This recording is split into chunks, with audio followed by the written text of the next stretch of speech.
Deep fake videos and fake emergency calls. It's becoming increasingly difficult to distinguish between what is real and what is not. As Homeland Security intensifies its efforts to combat migrant-related crimes, we're witnessing the emergence of another wave of criminal activity. This new trend may ultimately present a greater threat to our communities and national security. Dale Hurd shows us how artificial intelligence is being used to commit crimes and how you can fight back.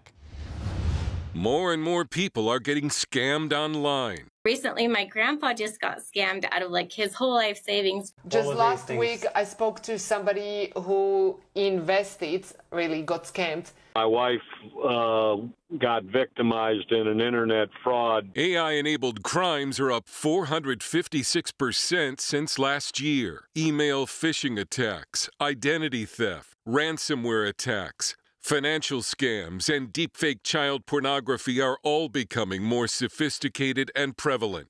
Artificial intelligence has become the tool of choice for online criminals because it is erasing the line between the real and the fake. Google's newly announced video generator is about to flood the internet with AI-created clips that have the look of expensive films. None of us is real. We're here because someone decided to write a prompt. We all hate him for it.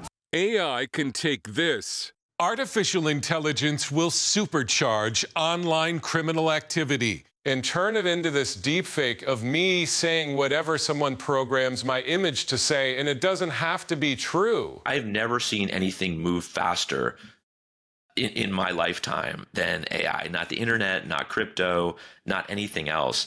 And I mean, what we're doing is we're measuring this technology in days. Former federal prosecutor Ari Redbord is the global head of policy at TRM Labs.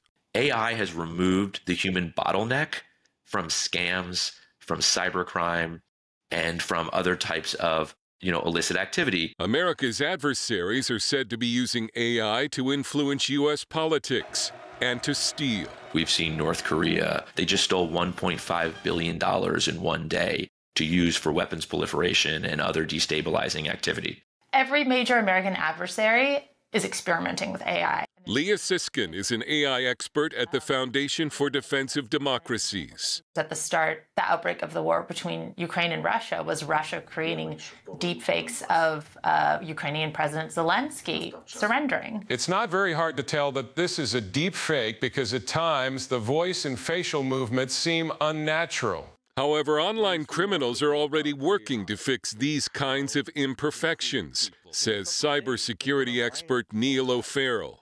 So if you're looking for those as a way to tell the difference between deepfake and real, you're probably setting a trap for yourself because the bad guys know those are the giveaways. So they're working very, very hard on fixing those telltales. How can you protect yourself from these scammers?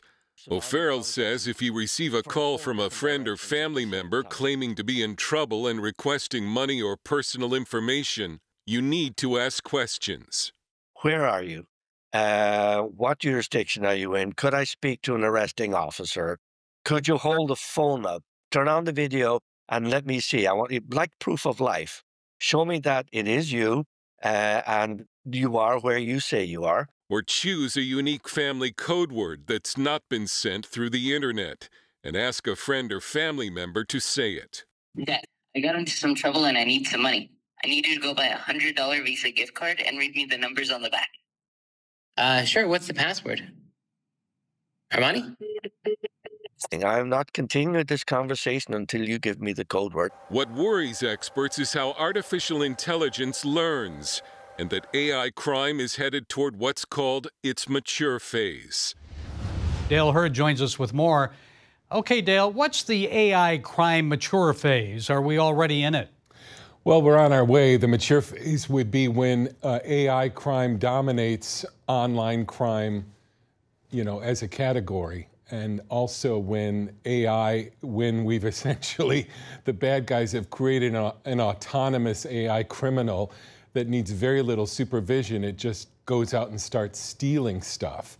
And you can imagine that will be a very dangerous phase. That's almost like bots, or even worse. You mentioned the use of family passwords and other protective measures, which are wise, regardless of whether the fraud is generated by AI or humans. And you also suggested that AI-generated crime may become more sophisticated and better at scamming than humans, making it harder for people to detect. So that's quite worrisome. What implications will this have for our society? Could computers and machines end up draining our bank accounts, stealing our nation's wealth?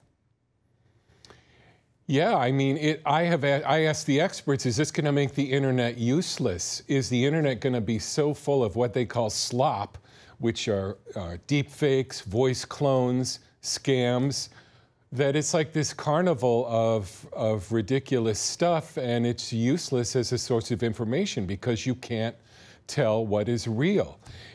You know, and so the internet is going to become much more dangerous, much less trustworthy. What if security protocols are breached over and over, and banks are like, that's it, we're going back to paper? What if they can't stop because AI learns, so it learns to overcome obstacles? What if financial institutions can't keep your money safe any longer? I liken this a little bit to, Gary, you and I are young enough to remember when you could ride in a car without a seatbelt. It was, in a way, it was really nice. It was freeing. It was also really dangerous.